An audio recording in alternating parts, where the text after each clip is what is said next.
¿Dónde nos quedamos la vez pasada? Nos quedamos en el 5.º día, si no me equivoco. Sí. Vamos a empezar el 6.º día. Versículo 20, ¿verdad? Dijo Dios, produzcan las aguas seres vivientes y aves que vuelen sobre la tierra en la abierta expansión de los cielos. Y creó Dios los grandes monstruos marinos y todo ser viviente que se mueve, que las aguas produjeron según su género, y toda ave alada según su especie. Y vio Dios que era bueno. Y Dios los bendijo, diciendo, fructificad y multiplicaos, y llenad las aguas en los mares, y multiplíquense las aves en la tierra. Y fue la tarde y la mañana del día 5. Entonces, ¿qué hizo Dios? En el día 5 llenó los mares y llenó los cielos de animales. Pobló Dios con grandes animales, aún animales, criaturas gigantes, y dijo Dios que eran buenas. Y luego en la tierra va a decir, versículo 24, luego dijo Dios, produzca la tierra seres vivientes según su género, bestias y serpientes y animales de la tierra según su especie, y fue así. E hizo Dios los animales de la tierra según su género, y ganado según su género, y todo animal que se arrastra sobre la tierra según su especie, y vio Dios que era bueno. Y entonces crea Dios criaturas domésticas y salvajes, animales que se arrastran, y todas las fieras, y todas son declaradas como buenas, como criaturas buenas. Todas estas son animales que Dios hizo buenos. Ahora, cuando lleguemos a Levítico, en el capítulo 11 de Levítico, el Señor da instrucciones con respecto a los animales y dice que hay animales que son limpios y que son inmundos. Entonces, aunque no vamos a ahondar ahorita en eso, lo que sí quiero que observen cuando lleguemos al capítulo 9 de Génesis es que la distinción entre animales limpios e inmundos ya está establecida en Génesis. No es algo que sucede cuando lleguemos a la ley de Moisés, sino que está establecida esa distinción. Por lo tanto, un animal puede ser bueno e inmundo. O sea, Dios crea bestias salvajes, crea animales que se arrastran, crea ganado, y todos estos animales son buenos. Pero de estos que son buenos, unos van a ser limpios y otros van a ser inmundos. Y va a quedar muy claro cuando lleguemos al capítulo 9 de Génesis, cuando veamos la historia del arca de Noé. Muy bien, entonces no vamos a profundizar más en eso. Lo que sí quiero que quede en su memoria es que se puede ser bueno, en este caso puede ser un animal bueno e inmundo. ¿Okay? Y luego tenemos la declaración más maravillosa y brillante que aparece en este capítulo. Dice, versículo 26. Entonces dijo Dios, hagamos al hombre a nuestra imagen y conforme a nuestra semejanza, y señoree en los peces del mar, en las aves de los cielos, en las bestias, en toda la tierra y en todo animal que se arrastra sobre la tierra. Y creó Dios al hombre a su imagen, a imagen de Dios lo creó, varón y hembra lo creó. Lo que dice el pasaje es que fuimos creados a imagen y semejanza de Dios. Entonces, cualquier ateo en este momento puede pasar por la puerta, porque de acuerdo a este pasaje de la Escritura, no somos el resultado de un montón de mutaciones accidentales o el resultado de que sustancias inanimadas súbitamente produjeran vida. Okay. El pasaje dice, como lo hemos estado leyendo desde el principio, que Dios hizo las cosas, la tierra produjo semilla, la tierra produjo los animales, y Dios crea al hombre a su imagen y semejanza. No es un accidente. Y la verdad es que si lo pensamos fríamente, ¿cómo rayos una célula produce sin información tejidos, y los tejidos forman órganos, y los órganos se conectan entre sí para formar un organismo que funcione y que pueda desarrollarse, crecer y multiplicarse? Entonces, ¿cómo destruyes la evolución? Solamente yéndote al principio. Sin información no puede haber reproducción. Ahí se acaba la discusión. Y lo que está diciendo el texto bíblico es que Dios puso información, hizo los animales según su género, según su especie, cada animal con información necesaria. Entonces, cuando te preguntan qué fue primero, el huevo o la gallina, la respuesta correcta es la gallina. Primero Dios hizo al ser con toda la información necesaria para que entonces pudiera haber reproducción. De otra manera, no hay reproducción. O sea, tú pon una célula sin ADN, no es nada, es baba. ¿No? Si quieres que se reproduzca, tiene que tener información. Entonces, la célula más simple, estaba viendo el otro día una conferencia, están investigando la bacteria de E. coli. Bueno, era una cosa impresionante la cantidad de información en el ADN de una bacteria. O sea, son millones y millones de hojas de información que están obteniendo con respecto a la forma en la que funciona la bacteria E. coli, cómo se reproduce y demás, por su código genético. Una bacteria. Somos bastante más que una bacteria. Somos un organismo sumamente complejo, fascinante. O sea, nuestro cerebro es impresionante lo que puede hacer nuestro cerebro. Ahorita Areli está descubriendo conexiones entre su cerebro y su brazo y no se había dado cuenta todo lo que tiene, todas las funciones que tiene solamente 2 huesitos, ¿no? Y cuán necesario es cada cosa para que funcione bien, y una cosa no funciona y todo lo demás se estropea. Entonces estamos bien hechos. Pues un accidente no podemos ser. Lo que dice el pasaje es que nos creó a su imagen y semejanza, del polvo de la tierra nos creó, y vamos a leer que sopló en el hombre aliento de vida, como lo va a decir en el capítulo 3. Dice: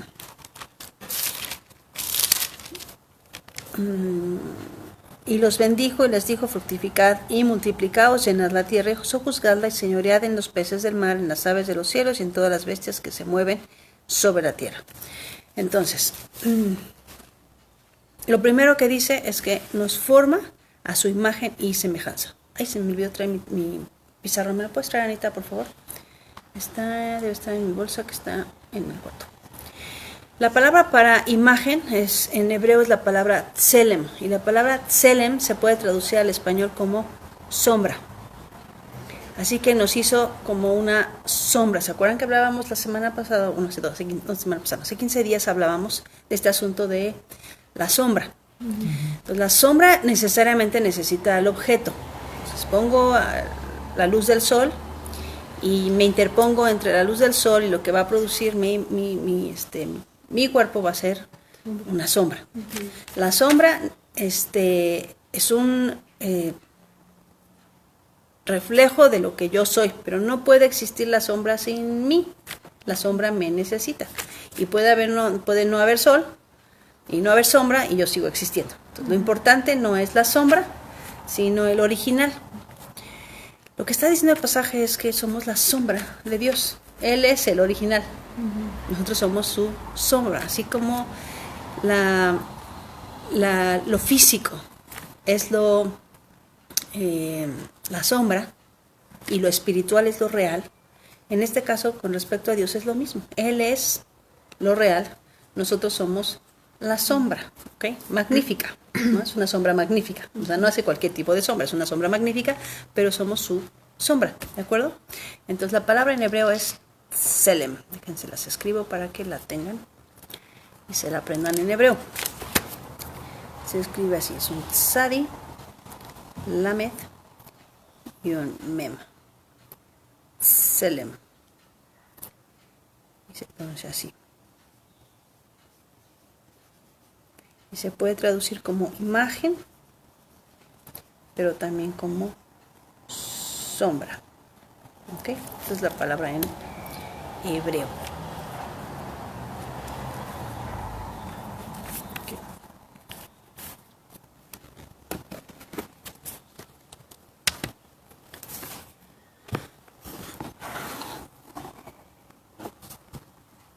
Ahí está. Tselem. Imagen o sombra. ¿Vale? Ok, seguimos. Y luego dice: y a su semejanza. Y la palabra ahí para semejanza es la palabra en hebreo demut. Y la palabra semejante o semejanza, demut en hebreo,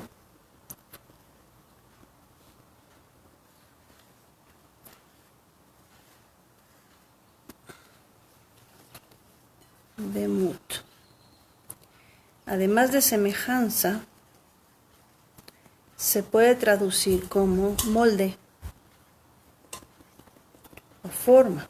Es decir, que Dios nos creó a su sombra y con su forma, o nos moldeó a su forma. Entonces fuimos moldeados para ser semejantes a Dios. Eso es básicamente lo que dice el texto. Ahora, eso no significa que somos como dioses, sino como su sombra, ¿ok? Somos el reflejo de lo que Él es. Ahora, esto es muy importante porque hay una gran diferencia entre el pensamiento griego y el pensamiento hebreo, y ahorita vamos a ver cuál es la diferencia. Entonces, la palabra demut en hebreo, que se traduce al español como semejanza, también como molde o como forma. Ok, seguimos. A diferencia del resto de los animales, que solo tienen cuerpo y alma, en hebreo nefesh, solamente tienen cuerpo y alma, nosotros además tenemos espíritu, tenemos un ruach, un espíritu que Dios nos puso, un aliento que el Señor sopló sobre nosotros. Y cuando Él hizo eso, lo que produjo en nosotros es que nos dio voluntad. El espíritu produce en nosotros esta capacidad para tomar decisiones, a diferencia de los animales que viven por instinto. Nosotros no vivimos por instinto, nosotros podemos tomar decisiones. Pensamos y escogemos. ¿Ok? Entonces aquí hay una gran diferencia entre el pensamiento griego y el hebreo. ¿A qué me refiero? La perspectiva hebrea contempla que el hombre fue creado a imagen de Dios. La perspectiva griega creó a sus dioses a la imagen del hombre. Si ustedes analizan la cosmogonía de los griegos, se van a dar cuenta que en su forma de pensar y de ver a los dioses tenían un montón de pasiones y emociones desenfrenadas como los hombres, ¿verdad? Y además superpoderes. Un deseo, el hombre siempre tuvo como este deseo de tener poderes y capacidades superiores a las del resto de los humanos, ¿no? ¿Y de dónde sacamos esa idea? Pues de la mentira original, ¿no? De seréis como dioses, ¿verdad? Conoceréis el bien y el mal, no moriréis, van a ser eternos. Entonces esta gran mentira hizo que el hombre, a través de la historia, formulara esta visión de la divinidad, no como el hombre semejante a Dios, sino como los dioses semejantes a los hombres, ¿ok? Y esta forma de pensar nos persigue hasta el día de hoy, si no vean las películas, ¿ok? Todas las series de películas que están viendo ahora, Marvel y las de DC Comics y todas estas series, lo que presentan son superhumanos, ¿no?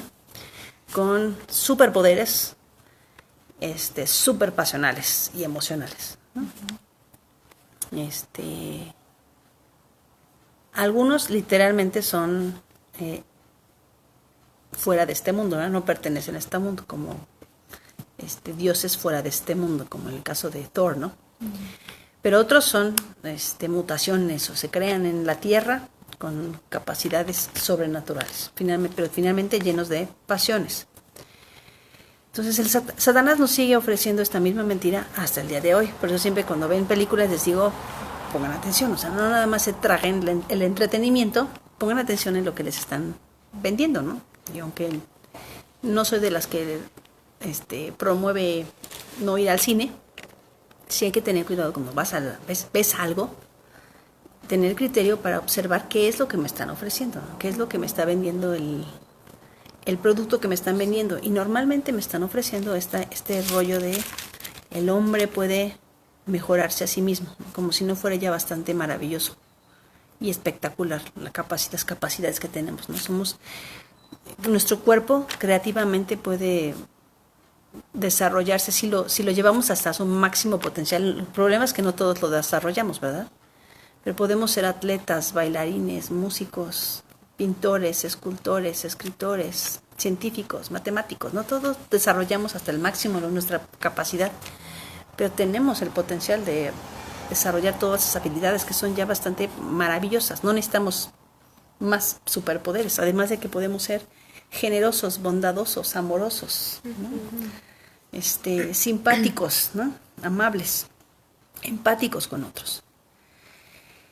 ¿Qué hizo el hombre? Pues entonces se apartó de la imagen de Dios. En Isaías 64, el profeta habla de esta maravillosa sombra. Isaías 64, versículo 8.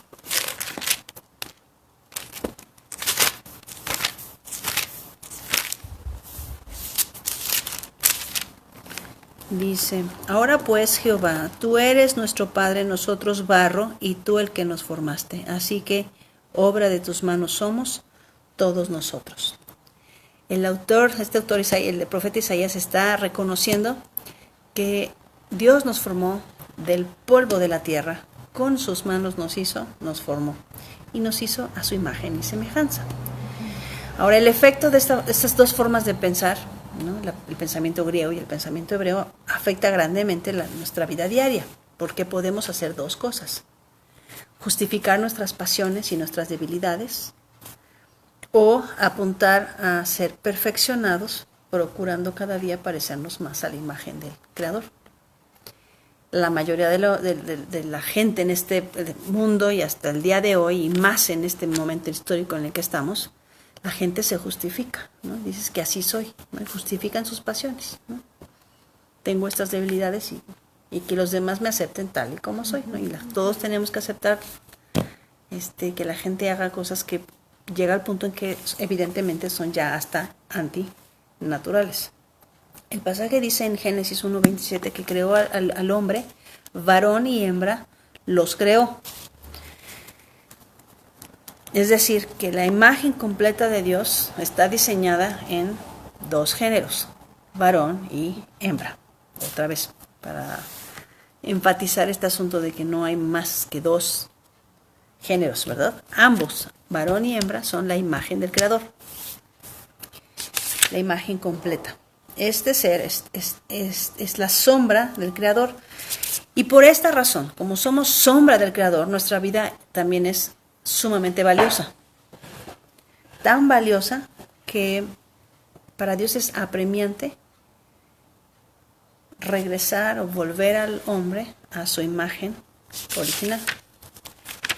La imagen que perdimos en el jardín del Edén. Entonces, cuando el hombre pecó, la desobediencia del hombre, que vamos a ver en el capítulo 3, cuando dejamos las instrucciones, el camino de Dios, entonces la imagen gloriosa se distorsionó, al punto que la injusticia del hombre detuvo lo que era verdadero, la sombra que nos acercaba a la luz, a lo que era verdadero. Y entonces la mente del hombre se envaneció, se torció. Ve cómo lo explica Pablo en Romanos capítulo 1.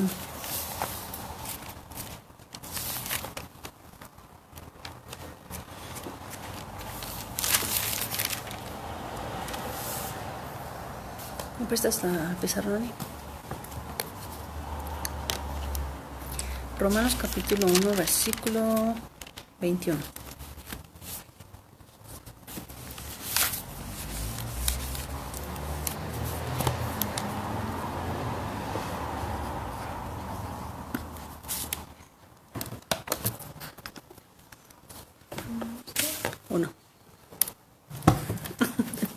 Dice el versículo 27.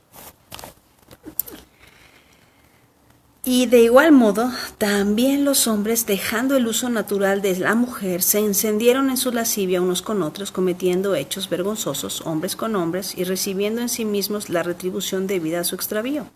Y como ellos no aprobaron tener en cuenta a Dios, Dios los entregó a una mente reprobada, para hacer cosas que no conviene, estando atestados de toda injusticia, fornicación, perversidad, avaricia, maldad, llenos de envidia, homicidios, contiendas, engaños y malignidades, murmuradores, detractores, aborrecedores de Dios, injuriosos, soberbios, altivos, inventores de males, desobedientes a los padres, necios, desleales, sin afecto natural, implacables, sin misericordia, quienes habiendo entendido el juicio de Dios, que los que practican tales cosas son dignos de muerte, no solo las hacen, sino que también se complacen con los que las practican. Pareciera que estamos leyendo el periódico de esta mañana, ¿verdad? Entonces la mente del hombre se envaneció, se llenó de tinieblas, dice entenebrecidos. Entonces esto es lo opuesto a andar en la luz, que es algo que va a ser muy interesante cuando lleguemos precisamente al capítulo 3 de Génesis y nos demos cuenta que Adán y Eva se dan cuenta que están desnudos. Bueno, ¿de qué estaban vestidos? Esa es la pregunta que les voy a dejar al aire, de que estaban vestidos y se dan cuenta en un abrir y cerrar de ojos que están desnudos, ¿no? Entenebrecidos. Entonces, y su cuerpo entregado a inmundicias, dice el versículo 24, ¿verdad? Estoy más atrás. Por lo cual también Dios los entregó a la inmundicia en las concupiscencias de sus corazones, de modo que deshonraron entre sí sus propios cuerpos. Los cuerpos que fueron creados a imagen de Dios terminan siendo deshonrados, convertidos en algo inmundo. Por esta razón, el Señor decide enviar a un segundo Adán que va a ayudar al hombre a recuperar la imagen que perdió. Romanos capítulo 8, versículo 29. Pues esta es la tesis de Pablo, por eso hay que leer para Pablo completo. Tienes que empezar desde el principio, no puedes leer una carta en pedazos. Empezamos desde el principio y entonces entendemos el contexto. De eso estaba hablando Pablo. Romanos 8:29. ¿Cómo regresamos a la imagen de Dios? Si la perdimos, es lo que está diciendo el capítulo 1, entenebrecidos, perdidos, envanecido el corazón del hombre. Y entonces explica en el versículo 29.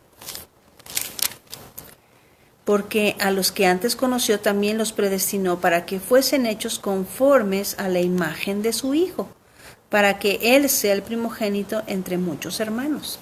Pues lo que va a hacer Dios en un futuro, y este es el plan que va a empezar a desarrollar desde el principio, es que necesita regresarnos a su imagen. ¿Y cómo le hace? Pues envía a uno que representa la imagen correcta de Dios. Uno que no cometió pecado, uno que vive en completa santidad, uno que vive observando sus instrucciones, uno que declara lo que es la justicia. De esta manera, entonces, podemos regresar a la imagen que se perdió. Entonces, por eso el nombre del Mesías es tan importante. Su nombre significa salvación. Yeshua significa salvación. Dios quiere salvarnos y volvernos a su imagen. Entonces, ser discípulos de Yeshua, ser discípulos de Jesús, nos vuelve a la imagen gloriosa que Dios diseñó desde el principio de la creación y que perdimos por causa del pecado. Primera de Corintios 15. Dice Primera de Corintios 15, versículo 49. Y así como hemos traído la imagen del terrenal, traeremos también la imagen del celestial. ¿Quién es? Cristo. Pero esto digo, hermanos, que la carne y la sangre no pueden heredar el reino de Dios, ni la corrupción heredará la incorrupción. He aquí os digo un misterio. No todos dormiremos, pero todos seremos transformados. En un momento, en un abrir y cerrar de ojos, a la final trompeta, porque se tocará la trompeta y los muertos serán resucitados incorruptibles y nosotros seremos transformados. ¿A qué imagen? A la imagen que habíamos perdido. Entonces el plan de Dios maravilloso es que podamos volver a eso que se perdió en el jardín del Edén. Luego dice Colosenses, vamos a Colosenses 3:8. Dice, pero ahora dejad también vosotros todas estas cosas, ira, enojo, malicia, blasfemias, palabras deshonestas de vuestra boca. No mintáis los unos a los otros, habiéndoos despojado del viejo hombre con sus hechos, y revestidos del nuevo, el cual conforme a la imagen del que lo creó, se va renovando hasta el conocimiento pleno. Entonces, ahora podemos entender estos pasajes cuando entendemos que fuimos creados a la sombra, a la imagen, nos moldeó Dios para parecernos a Él. Lejos de Él, empezamos a perder la imagen. ¿Y qué pasa con algo que se aleja de su original? Pues empieza a corromperse. Cuando tú sacas una copia, de la copia, queda muy lejos ya del original. Entonces, la idea es que nos despojemos de todas estas copias que el hombre ha implantado en sus generaciones y volvamos al original. ¿Cómo lo hacemos? Mirando a Cristo, transformados en Cristo. Segunda de Corintios 3:18. Regresen a Corintios.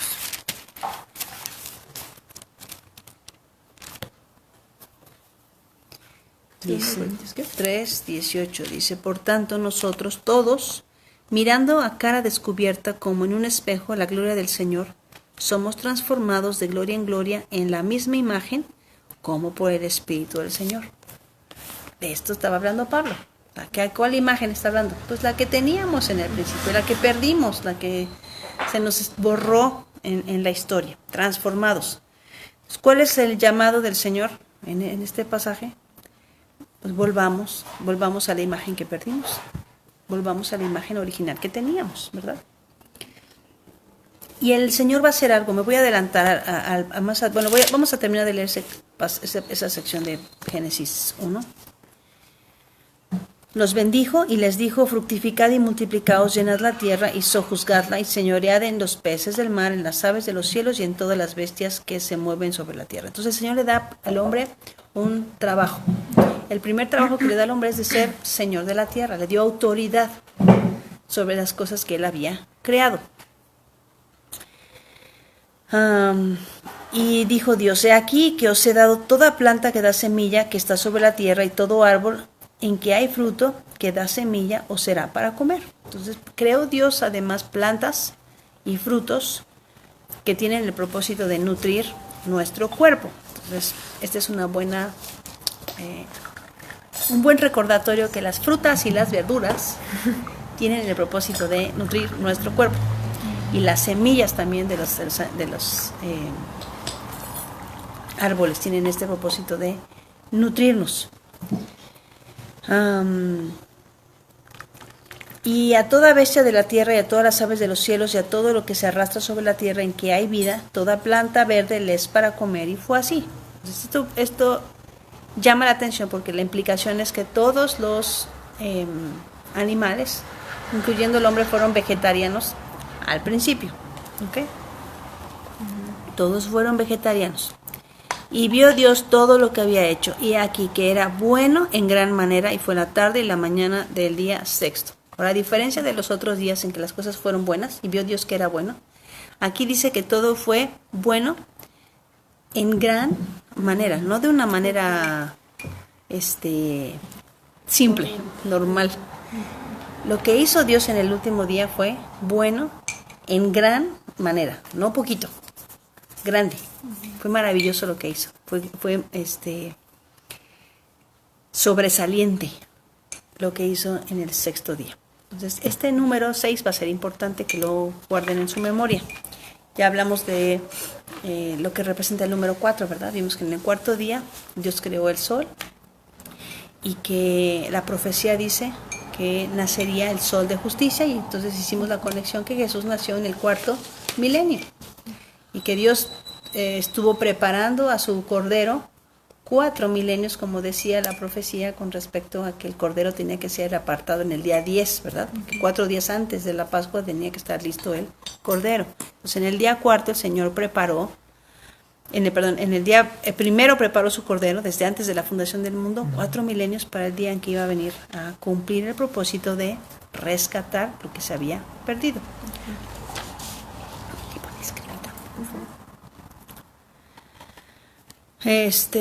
Y Dios le dio un trabajo especial al hombre. Cuidar, ¿verdad? Dios crea todo bueno y le da al hombre el trabajo maravilloso de cuidar lo que le había dado.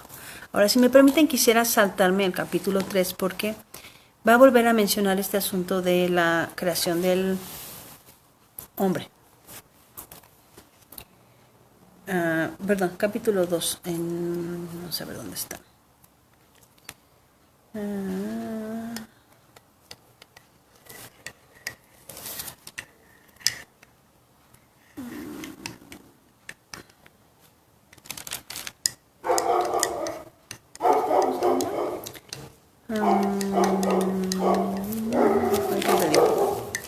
Menciona que sopló en el aliento de vida. A ver si es 3:8. No, está antes.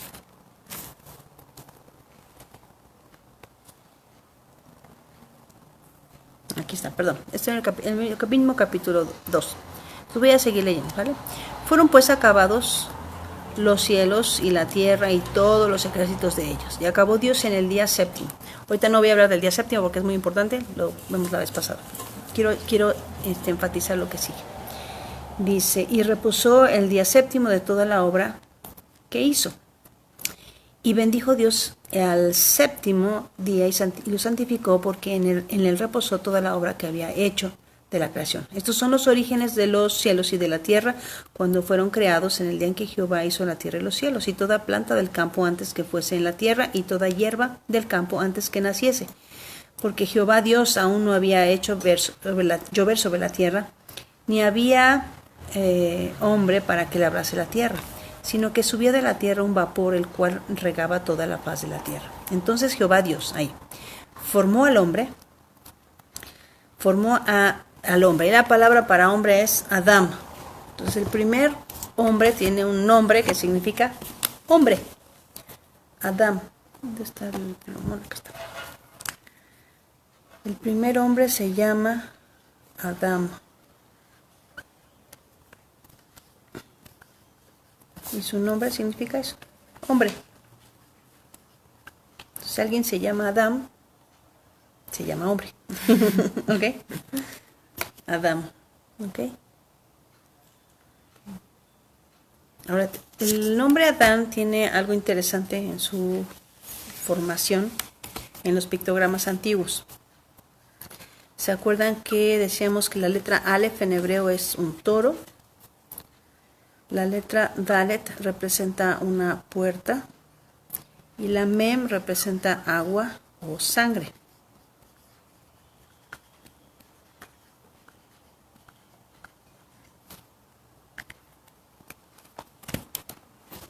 Ahí está, Adam. Y es un toro, una puerta y sangre. ¿Qué representan estos pictogramas? Bueno, el toro representa la autoridad. El Aleph, la letra Aleph está asociada con Dios, Él es el poderoso. La letra Dalet es una puerta por donde se cruza o se pasa hacia el otro lado.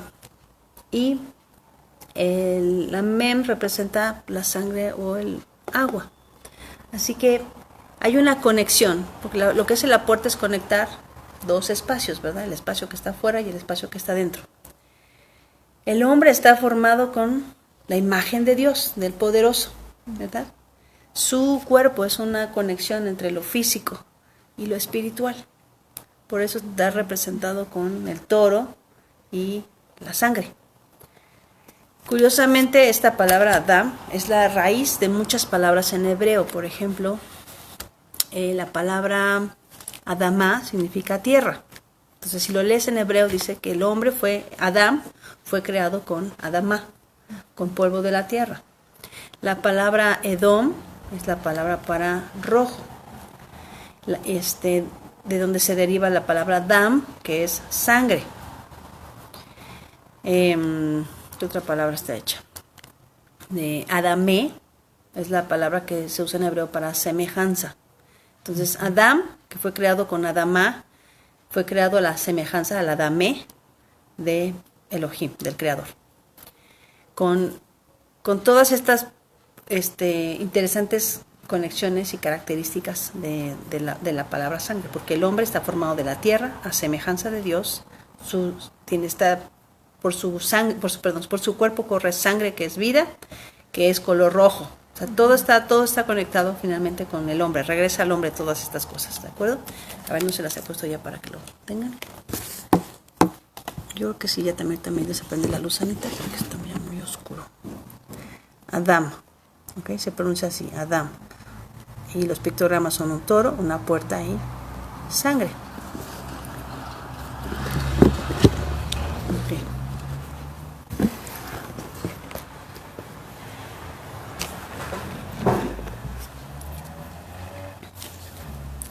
¿Dónde voy? Entonces Jehová formó al hombre del Adama, de la tierra, y sopló en su nariz aliento de vida, y el hombre fue un ser viviente. Bueno, ahí me quiero quedar. Aliento de vida. Sopló el Señor en el hombre aliento de vida. Esto es muy importante, entender esto. La palabra aliento en hebreo es ruach.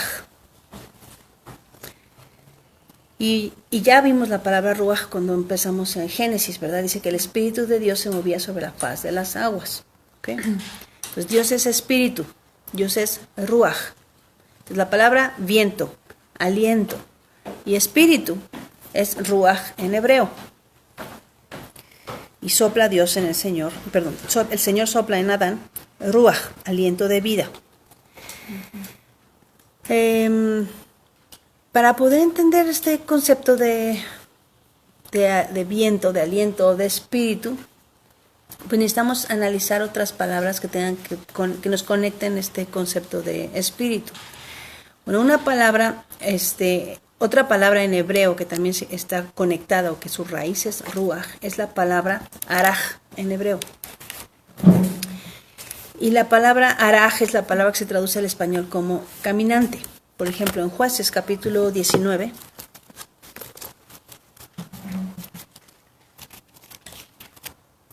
Jueces 19, versículo 17, dice así.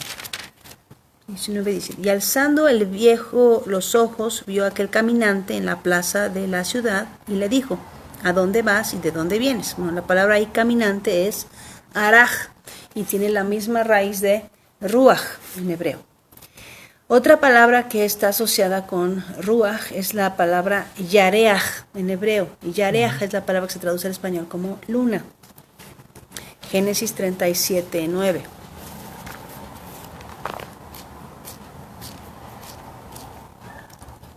Dice Génesis 37, 9. Soñó aún otro sueño y lo contó a sus hermanos diciendo, he aquí, he soñado otro sueño y aquí el sol y la luna y 11 estrellas se inclinaron a mí. Y la palabra luna, en hebreo es yareach. Y otra palabra del hebreo que tiene la misma raíz de ruach es la palabra regé. Que es la palabra para molino. Deuteronomio 24:6 aparece ahí. Números Deuteronomio 4:6 dice así. Guardadlos pues y ponedlos por obra, porque esta es vuestra sabiduría y vuestra inteligencia ante los ojos de los pueblos, los cuales... No es cierto. Dije 24:6. No, estoy en el 4. 24:6. Dice, no tomarás en prenda la muela del molino, ni la de abajo, ni la de arriba, porque sería tomar en prenda la vida del hombre. Ahí la palabra molina, regé, tiene la misma raíz de ruach. Entonces, ¿qué tiene en común un caminante, la luna, y un molino con el viento? ¿Qué tienen en común? Que están en constante movimiento. Están en movimiento. Tienen un circuito. Que siguen un patrón, un circuito, correcto. Entonces, el viento sigue un camino cada día de acuerdo a las estaciones. El molino sigue un patrón, ¿verdad? Para, ¿cómo se dice? Moler el grano, tiene que seguir un patrón el molino. El caminante sigue una ruta. La luna sigue una vía en el cielo. Entonces, ¿por qué es importante que, a diferencia de los animales, Dios soplara en el hombre aliento de vida?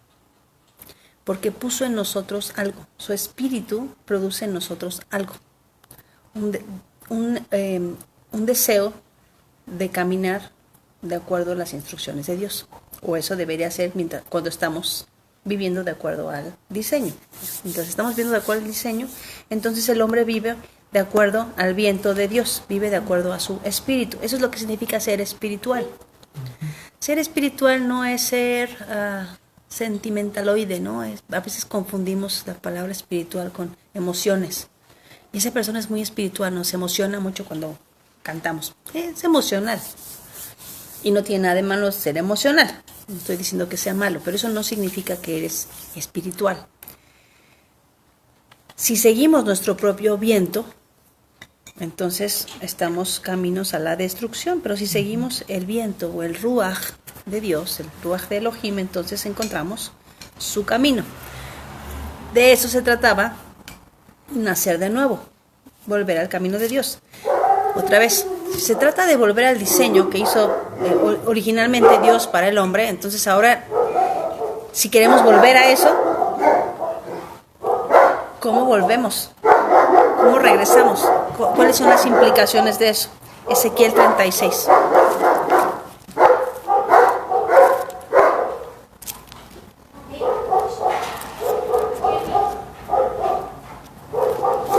Dice Ezequiel 36, 26 y 27. Me voy a leer desde el 24. Y yo os tomaré de las naciones, y os recogeré de todas las tierras, y os traeré a vuestro país. Esparciré sobre vosotros agua limpia, y seréis limpiados de todas vuestras inmundicias, y de todos vuestros ídolos os limpiaré. Os daré corazón nuevo, y pondré espíritu nuevo dentro de vosotros, y quitaré de vuestra carne el corazón de piedra, y os daré un corazón de carne. Y pondré dentro de vosotros mi espíritu, y haré que andéis en mis estatutos y guardéis mis preceptos y los pongáis por obra. Este es el nuevo pacto. Dicho de otra manera, leemos Jeremías 31 y dice lo mismo, ¿verdad? Que el Señor va a hacer un nuevo pacto con la casa de Israel y con la casa de Judá, no como el pacto que hizo con sus padres cuando nos sacó de Egipto, sino que este es el nuevo pacto que hará con la casa de Israel. Pondré mis leyes en sus mentes y las escribiré en sus corazones, y haré que andéis en mis estatutos, haré que caminen, que sean caminantes, que anden en mis estatutos, en mis decretos y en mis mandamientos. Así que el nuevo nacimiento, andar en el espíritu, volver al diseño original, implica vivir, caminar, seguir el patrón de acuerdo al corazón de Dios. Por eso la imagen de Jesús es tan impactante y tan maravillosa. Y por eso la Escritura nos anima, nos exhorta a parecernos a Cristo. Es lo que dice el autor en 1 Juan, ¿no? El discípulo. El que dice que le conoce debe andar como él anduvo. ¿Okay? Esto es ser espiritual. Entonces, ser espiritual es caminar en el camino del Señor. Es caminar detrás de sus instrucciones. Seguir su viento, seguir su espíritu. Entonces quiero volver a la imagen original. Tengo todo lo necesario para hacerlo. Tengo sus instrucciones, puedo caminar en sus mandamientos. El hombre carnal no quiere hacer las cosas a la manera de Dios, quiere seguir viviendo de acuerdo a sus pasiones. Pero el hombre espiritual desea despojarse de eso para empezar a volver al camino de Dios. Así que este es un concepto concreto. Ser espiritual es completamente concreto. No es algo así como intangible, como a veces solemos ponerlo, ¿no? Como etéreo. No es algo que está afuera, es completamente práctico, ser espiritual. La consecuencia del nuevo nacimiento implica caminar el camino divino, seguir las instrucciones de Dios, observar el patrón de Dios. Jesús lo dijo en Juan 3. ¿Qué fue lo que Jesús dijo en Juan capítulo 3?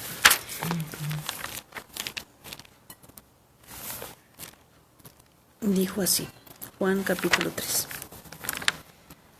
versículo 8. Les dejo tarea que lo lean completo. Pero dice el 8.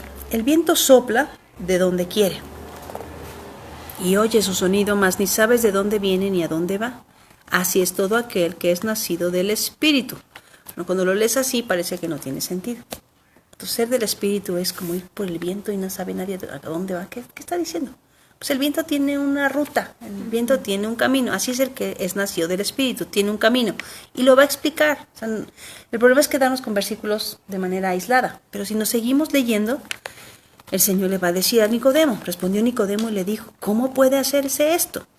Respondió Jesús y le dijo, ¿eres tú maestro de Israel y no sabes esto? De cierto os digo, que lo que sabemos hablamos y lo que hemos visto testificamos y no recibís nuestro testimonio.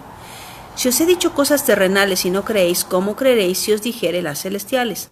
Nadie subió al cielo, sino el que descendió del cielo, el Hijo del Hombre que está en el cielo. Y como Moisés levantó la serpiente en el desierto, así es necesario que el Hijo del Hombre sea levantado, para que todo aquel que en él cree no se pierda, mas tenga vida eterna. Porque de tal manera amó Dios al mundo, que ha dado a su Hijo unigénito, para que todo aquel que en él cree no se pierda, mas tenga vida eterna. Porque no envió Dios a su Hijo al mundo para condenar al mundo, sino para que el mundo sea salvo por él. Y la mayoría de los cristianos se quedan hasta ahí. Lo sigan leyendo. Si quieren entender lo que significa ser espiritual y lo que significa que el viento no sabes de dónde viene ni a dónde va, y así es el que es espiritual, la respuesta está después. El que en él cree no es condenado, pero el que no cree ya ha sido condenado, porque no ha creído en el nombre del unigénito Hijo de Dios. No tiene el carácter. Y esta es la condenación: que la luz vino al mundo y los hombres amaron más las tinieblas que la luz, porque sus obras eran malas.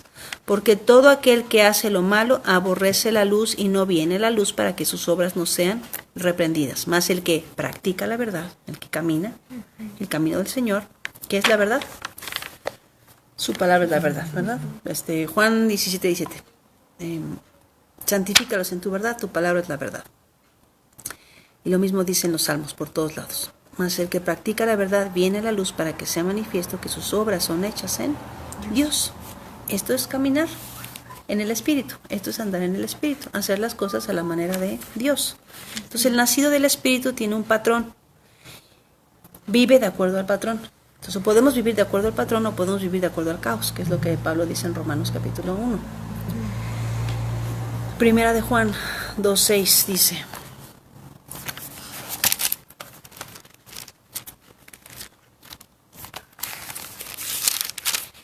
Primera de Juan 2, versículo 6 dice: el que dice que permanece en él debe andar como él anduvo. Deuteronomio 10:12.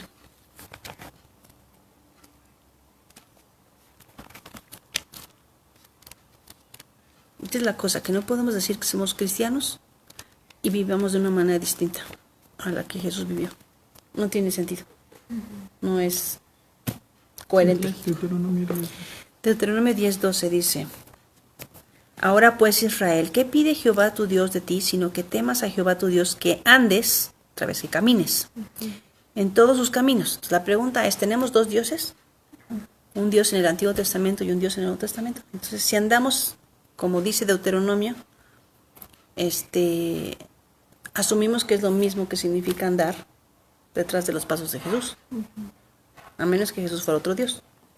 Pero si es el mismo Dios, entonces andar en el camino de Jehová, de Yahweh, es andar en el camino de Yeshua, de Jesús. O estamos equivocados en nuestra teología, ¿verdad? Es lo mismo, es el mismo, ¿verdad? Él y el Padre, él dijo, yo y el Padre somos uno. Y no vengo a decir nada que no haya salido de la boca de mi Padre, Juan 5. Y que lo ames y que sirvas a Jehová tu Dios con todo tu corazón y con toda tu alma. ¿Qué dijo Jesús que era el mayor mandamiento? ¿Verdad? Amarás al Señor tu Dios con todo tu corazón, con toda tu alma y con todas tus fuerzas. Entonces Jesús no inventó un nuevo mandamiento. Está repitiendo lo mismo que está en Deuteronomio 6 y en Deuteronomio 10.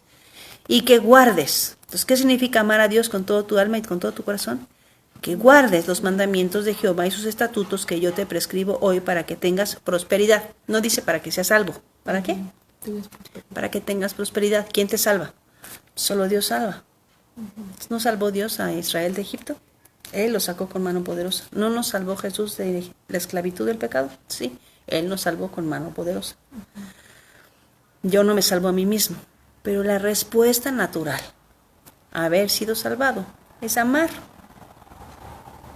O sea, si te conquistan con flores y con cartitas y con detalles y te abren la puerta y te dan el lado interior de la acera cuando caminas y te procuran y te protegen, ¿cuál es la respuesta natural? Ok, esto sabe bien, ¿no? ¿No?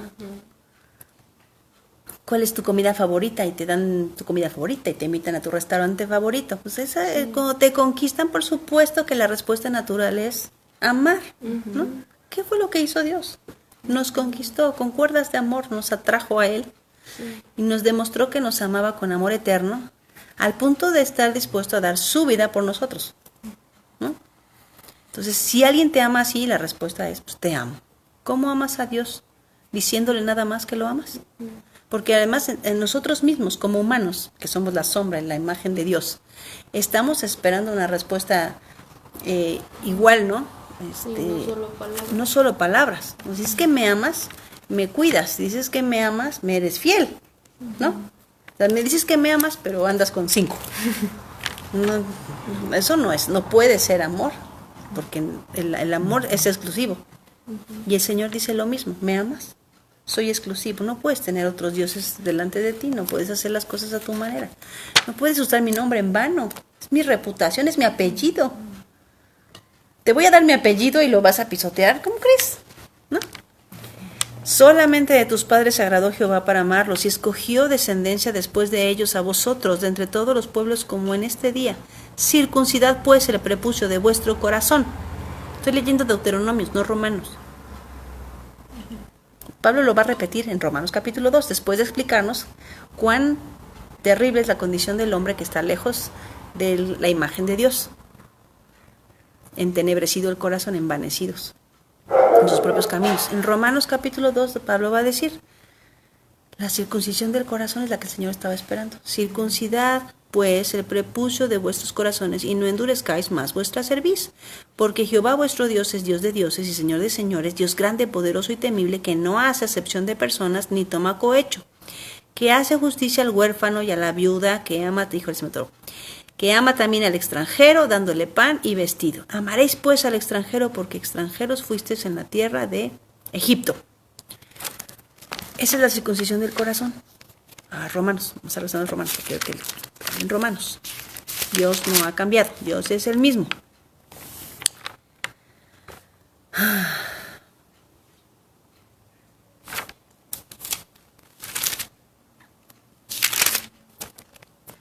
Lo voy a leer desde el principio. Por lo cual eres inexcusable, oh hombre, quien quiera que seas, tú que juzgas, pues en lo que juzgas a otro te condenas a ti mismo, porque tú que juzgas haces lo mismo. Es decir, no, capítulo 2, versículo 1.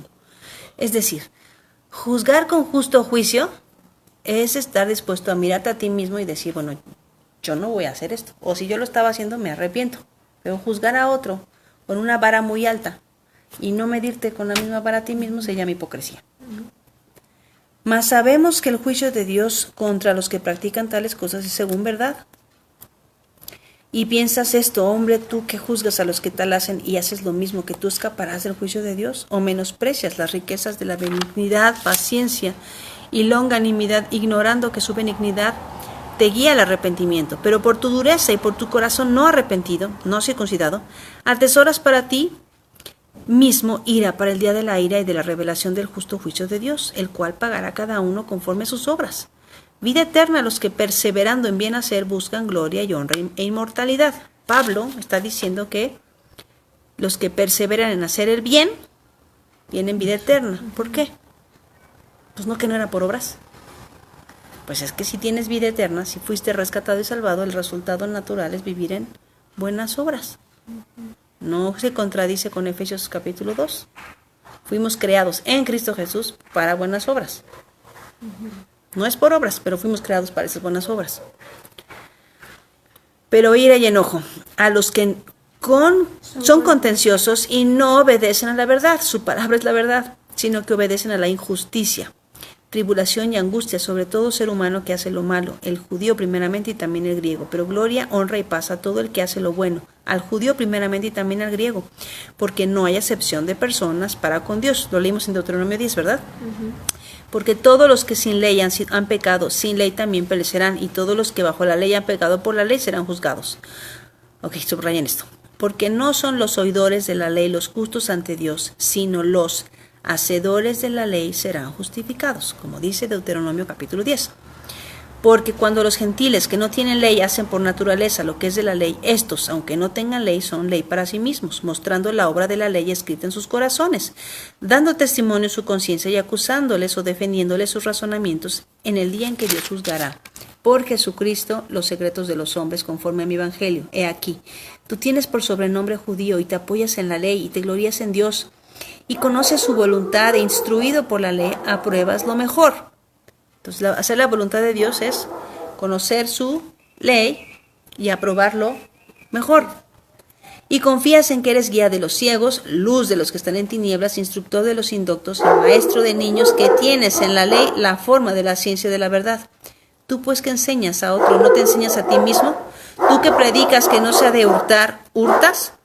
Tú que dices que no se ha de adulterar, ¿adulteras? Tú que abominas a los ídolos, ¿cometes sacrilegio? Tú que te jactas de la ley, con infracción de la ley deshonras a Dios. ¿Okay? ¿Con qué deshonramos a Dios? Con infracción de la ley. Entonces, hacer su voluntad es nuestra meta. Hacer su voluntad debería ser querer guardar sus instrucciones, su ley. Lo opuesto es deshonrarlo. Después dar algo. Se cayó. Más cierra la ventana para que no sea tan fuerte. Porque como está escrito, el nombre de Dios es blasfemado entre los gentiles por causa de vosotros. Pues en verdad la circuncisión aprovecha si guardas la ley. Pero si eres transgresor de la ley, tu circuncisión viene a ser incircuncisión. Si pues el incircunciso guarda las ordenanzas de la ley, ¿no será tenida su incircuncisión como circuncisión? Y el que físicamente es incircunciso, pero guarda perfectamente la ley, te condenará a ti que con la letra de la ley y con la circuncisión eres transgresor de la ley. Otra vez. El que guarda perfectamente la ley, te condenará a ti que con la letra de la ley y con la circuncisión eres transgresor de la ley. Entonces no basta que te la sepas. Sí, tienes que hacerla. Tienes que hacerla. La circuncisión del corazón es obedecer las instrucciones de Dios, la ley de Dios. Pues no es judío el que lo es exteriormente, ni es la circuncisión la que se hace exteriormente en la carne. ¿Te acuerdan que les decía? El anillo, solamente una señal de que estás en pacto. La circuncisión es una señal de que estás en pacto.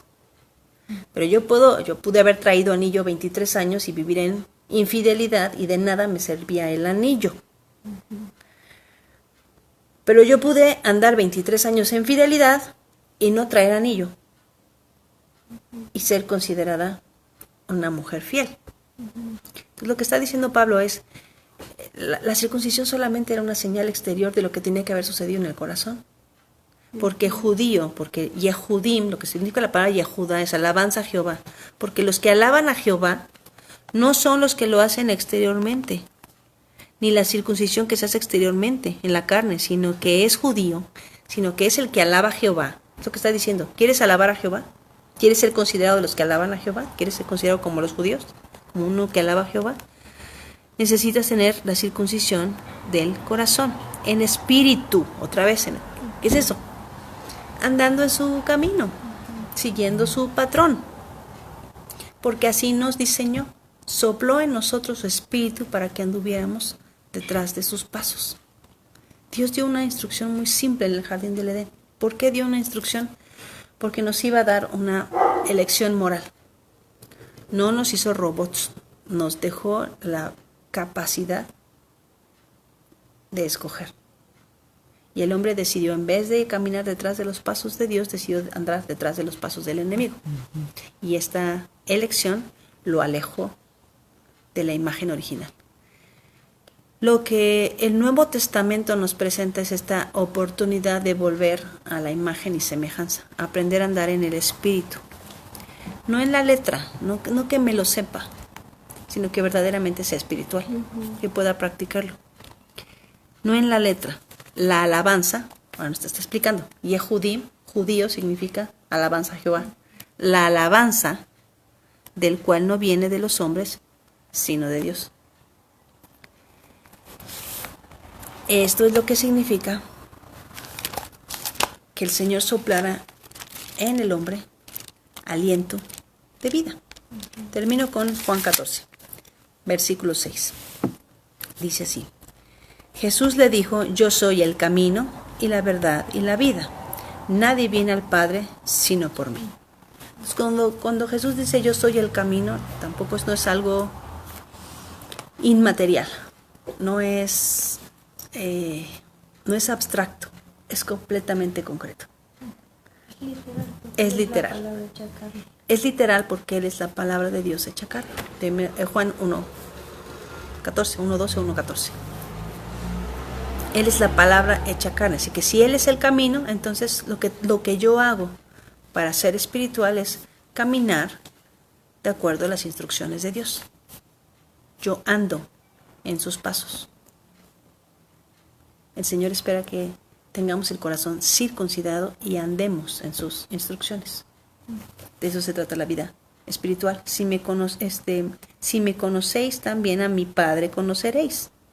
Si hacemos las cosas como Jesús, conoceremos al Padre. Él vino a revelarnos al Padre.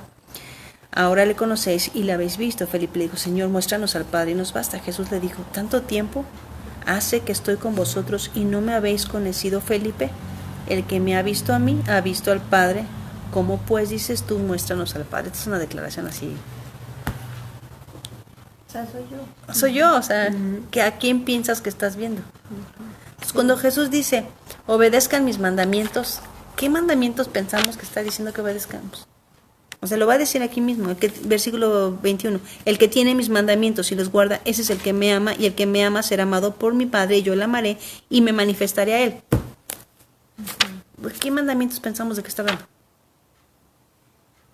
Si Él y el Padre son uno. Si has visto a Jesús, has visto al Padre. El problema es que hicimos pedazos a Dios y no nos dimos cuenta que simplemente estaba cumpliendo su plan de volvernos al diseño original. Y termina. ¿No crees que yo soy en el Padre y el Padre en mí? Las palabras que yo os hablo no las hablo por mi propia cuenta, sino que el Padre que mora en mí, Él hace la obra. Creedme que yo soy en el Padre y el Padre en mí. De otra manera, creedme por las mismas obras. Y te va a sorprender. Les voy a dejar de tarea que busquen un versículo en el Nuevo Testamento, en los Evangelios, cuando Jesús sopla a sus discípulos. ¿Por qué hizo eso? Estaba repitiendo la escena de la creación del hombre. Después de haber moldeado y formado al hombre del polvo de la tierra, sopló en él aliento de vida. ¿Qué estaba haciendo Jesús? ¿Por qué les sopla? Y si entonces sopló y les dijo, recibid el Espíritu. ¿Qué está haciendo? Está haciendo, representando una sombra de ese evento en la creación, en el sexto día.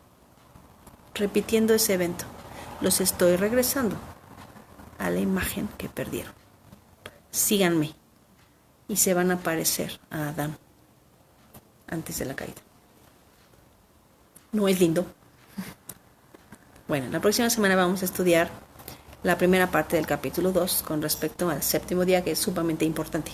Entonces no se la pierdan, ¿vale? Nos vemos la próxima semana.